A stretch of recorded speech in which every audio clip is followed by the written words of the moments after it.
दोस्तों नमस्कार, मैं Rajnish Kumar PVR aquaculture farm से। कैसे है मेरी पीवीआर एक्वा फैमिली? आप सब स्वस्थ और मस्त हैं।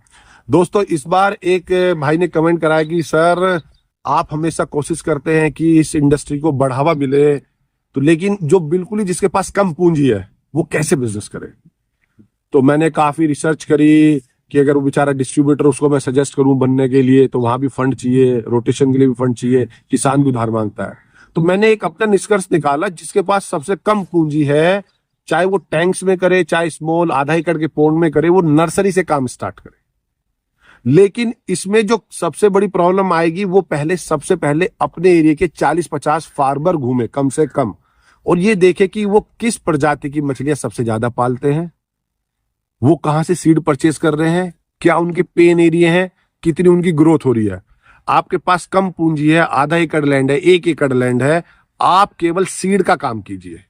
सीड, लेकिन वो आप एक अप्रूव हैचरी से लीजिए, जिसके ब्रूड स्टॉक अच्छे हों, जेनेटिकली इंप्रूव्ड हो, चाहे वो कोई सी भी कैटफिश प्रजाति हो। अगर जैसे मैं तिलापिया लेता हूं, मैं MM हैचरी से लेता हूं, one of the best quality. मैं सेल भी कर रहा हूं उसके जो फिश को ग्रो करके, और इस साल भी मैंने मोर देन 2 लाख स्टॉक किया है। मैं कार्प्स लेता हूं तो मैं हरियाणा से अच्छी हैचरी से लेता हूं, अनूप जी आसाम में, वहां से लेता हूं, कोलकाता में कमल है उससे लेता हूं। आप सीड का काम कीजिए, स्मॉल स्केल पे कीजिए, लेकिन पहली बात आप अच्छा क्वालिटी का सीड लाइए, क्योंकि जो आप जिसको सेल करेंगे और आपको मार्केट डेवलप करनी है अपनी कम पूंजी के साथ ही, तो वो तभी आपसे बार बार परचेज करेगा जब उसकी ग्रोथ आएगी, वो प्रॉफिट कमा पाएगा। दूसरा, जब भी आप सीड लेके आएंगे तो हमेशा ध्यान रखें, जितना स्मॉल सीड होता है उसको उतना हाई प्रोटीन फीड चाहिए। आप वहां पे बिल्कुल भी कंजूसी ना करें, क्योंकि वो पूरा 1 एकड़ 100 किलो ही दाना खाने वाला है, लेकिन 100 किलो उसकी रिक्वायरमेंट होगी 36 प्रोटीन, 32 प्रोटीन, हाई फैट, दिन में कम से कम 5 बार, पानी के पैरामीटर हर दूसरे दिन। ये एक्टिविटीज आपको करनी पड़ेगी। तो कम पूंजी में आप जो अच्छा काम कर सकते हो, अगर आप स्पोन भी लेके आते हैं, आपका अच्छा स्पोन अगर आपको 2000-2500 रुपए लीटर भी मिलता है, या आप फ्राई भी लेके आते हैं जो आपको 20 पैसे 30 पैसे का सेमी फ्राई मिल जाएगा। मैं कहता हूं अगर आप 1 रुपए का फ्राई भी लेके आते हैं और आप उसको फिंगर लिंग में कन्वर्ट कर रहे हैं, तो भी आप अपनी उस पूंजी के अनुपात में डबल कर लेंगे, बिल्कुल भी संशय नहीं है, और हार्डली 100 दिन में। लेकिन उसके लिए भी बेसिक्स काम करने पड़ेंगे।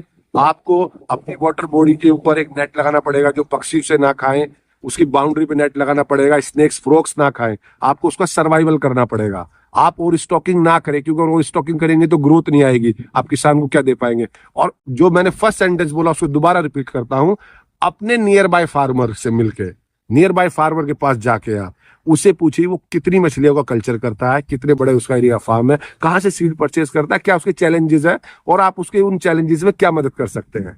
तो आप धीरे धीरे ऐसे भी अपना सीड बैंक डेवलप कर सकते हैं। और वो सीड बैंक, जब आप क्वालिटी सीड बैंक करेंगे, ग्रेजुअली आप उसको हैचरी में कन्वर्ट कीजिए, फिर लेटर ऑन आप कल्चर में चले जाइए। जो हैचरी वाला काम है वो आपका कम ड्यूरेशन में, पूंजी भी कम लगती है, लेकिन उसका जो स्केल है वो भी कमी है, तो उसे अनुपात में डबल होते हैं। कल्चर में आपको पेशेंस चाहिए, क्योंकि मछली की ग्रोथ उसके लाइफ साइकिल के हिसाब से ही होगी। तो ये आपको डिसाइड करता है। इस वीडियो के माध्यम से बस मैं ये बताना चाहूंगा कि जिसके पास कम पूंजी है वो मछली के सीड का व्यापार करे, उसमें भी वो अच्छा मुनाफा कमा पाएगा, और 100% खुद इन्वॉल्व रहे। बने रहे अपने पीवीआर का यूट्यूब चैनल पर और जानते रहे फिश फार्मिंग से रिलेटेड बातें। धन्यवाद।